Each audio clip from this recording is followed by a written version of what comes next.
Hello class 3 विषय हिंदी।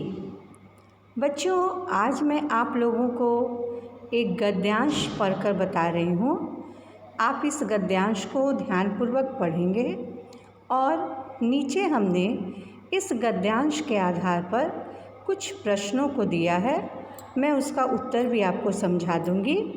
आप इस गद्यांश के प्रश्नोत्तर को अपनी कॉपी में साफ साफ लिखेंगे और याद भी कर लेंगे।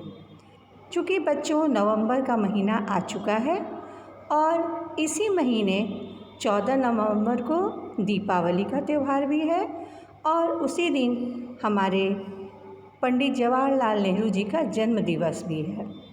इस दिवस को हम लोग बाल दिवस के रूप में मनाते हैं। तो आज का गद्यांश हमारे इसी दिवस पर आधारित है, पंडित जवाहरलाल नेहरू पर ही आधारित है। तो चलें शुरू करें, आप ध्यान से सुने। पंडित जवाहरलाल नेहरू जी का जन्म 14 नवंबर 1888 को इलाहाबाद में हुआ था।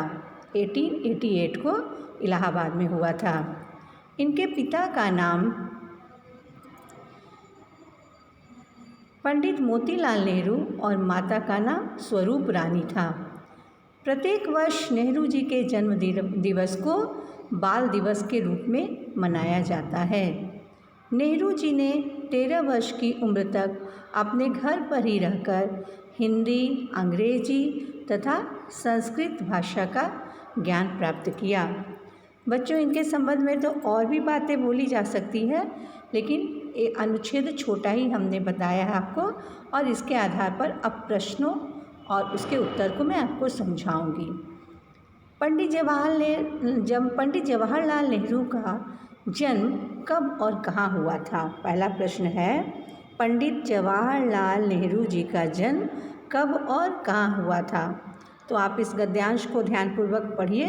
इसमें लिखा हुआ है कि पंडित जवाहरलाल नेहरू जी का जन्म 14 नवंबर 1888 ईस्वी को इलाहाबाद में हुआ था। प्रश्न 2, इनके पिताजी का क्या नाम था? तो इसमें हम ढूंढते हैं। इसमें लिखा है इनके पिता का नाम पंडित मोतीलाल नेहरू था। इनकी माताजी का क्या नाम था? इनकी माताजी का नाम स्वरूप रानी था। इनके जन्म दिवस को किस दिवस के रूप में मनाया जाता है? इनके जन्म दिवस को बाल दिवस के रूप में मनाया जाता है। लास्ट प्रश्न है कि घर पर रहकर इन्होंने किन किन भाषा का ज्ञान प्राप्त किया? उत्तर है, घर पर रहकर ही इन्होंने हिंदी, अंग्रेजी तथा संस्कृत भाषा का ज्ञान प्राप्त किया। बच्चों, आप इस अनुच्छेद को ध्यानपूर्वक पढ़ेंगे, समझेंगे और लिखेंगे।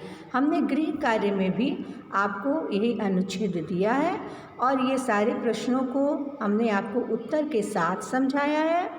होमवर्क में आप इन सभी प्रश्नों के उत्तर को अपनी कॉपी में साफ और सुंदर अक्षरों में लिखेंगे। अगले वीडियो में मैं आपसे फिर मिलूँगी।